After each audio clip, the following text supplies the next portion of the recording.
Solutions are scant to tame inflation, and now former Treasury Secretary Larry Summers says millions of Americans will have to lose their jobs for prices to come back to earth. Yahoo Finance senior columnist Rick Newman here with more on this. Rick, good to see you. He said at the speech in London, ought to make him pretty popular at cocktail parties. Hey, I want 10 million people to lose their jobs. But is he right? Larry Summers does not really care about offending people. Who knows? I mean, he put this out there. So I think what he did, what he added that's new to the conversation is he sort of created a rule of thumb for how much the Federal Reserve would have to actually slow the economy in order to get inflation under control. And I don't think he defined under control, but maybe he was saying back to around their 2% target. So right now it's about 8.6%.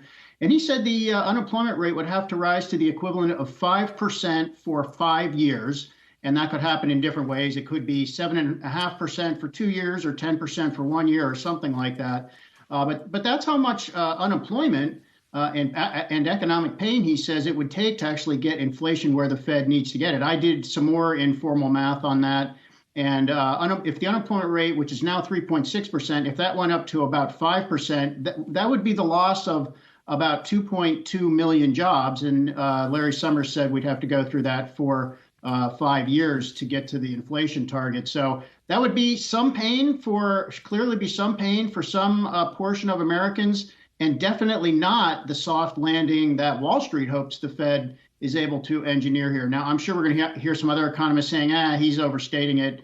The Federal Reserve itself will probably push back on that. But that's one man's view. Yeah, Rick, it's interesting because it sounds like we're hearing more and more people either saying that right now we're already in a recession or the risk of recession, the probability that we're going to see a recession seem to be rising. Now, his comments, Larry Summers, coming just hours after we heard from President Biden last week in his interview with AP, saying that a recession isn't inevitable. When you're part of the Biden administration looking at comments like this from Larry Summers, I guess, how do you think the Biden administration is digesting this, and how do you think it could potentially shape their policy here going forward? Even more interesting, Joe Biden said he was just on the phone with Larry Summers. I think he said that yesterday. And that is when he said, Larry Summers himself said a recession is not inevitable. And by the way, if we have 5% unemployment, that does not mean we're automatically in a recession. I think you probably could still have a growing economy with higher unemployment. It'll get pretty tricky, though. The answer to your question, though, Shauna, is Biden is clearly on the defensive, and he must be as frustrated as he can possibly be because we still have a super low unemployment rate of 3.6% in a very hot job market. But of course, in the view of the Fed, that's part of the problem. And it must be weird to some people hearing an economist say the Fed needs to make people lose their jobs in order to address inflation. And it is a very weird predicament. And let's keep in mind, the Fed does have two mandates. One is controlling inflation, but the other is, quote, maximizing employment.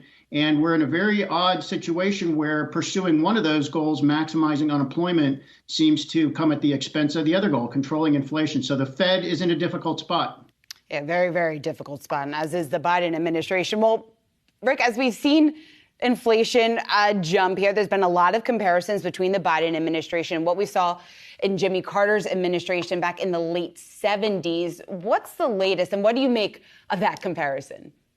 Yeah, and I track some economic data going back to the Carter administration as part of my Bidenomics report card. And since I'm kind of an economic history geek, I like checking this out. So I went back and looked, how was the economy at the exact same point in Jimmy Carter's presidency, which we generally think of as a failed presidency. But at this point in his presidency, about, let's call it 15 months in, that would be June of 1978, the U.S. economy was actually doing very well. The job growth was strong.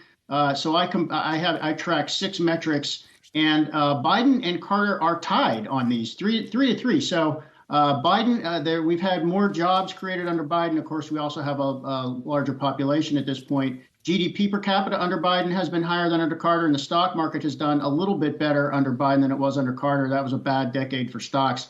But under Jimmy Carter, the economy actually created more manufacturing jobs, earnings growth was stronger, and inflation at this point in Jimmy Carter's presidency was only 7.4% compared to the 8.6% we have right now. Now, the economy really deteriorated in Jimmy Carter's last 2 years, and Biden hopes to avoid that. So just as one more comparison point, the inflation rate under Jimmy Carter was actually going up at this point in his presidency. It ultimately hit 14.6%. That is very painful. Biden, of course, hopes that we're at the peak right now at 8.6% and inflation is going to come down. But, the Carter, it's an interesting parallel given that the Carter economy was doing pretty well and then it kind of fell off a cliff. And of course, Carter lost in 1980. So Biden hopes to avoid that fate. He certainly does. All right, Rick Newman, thanks so much for joining us.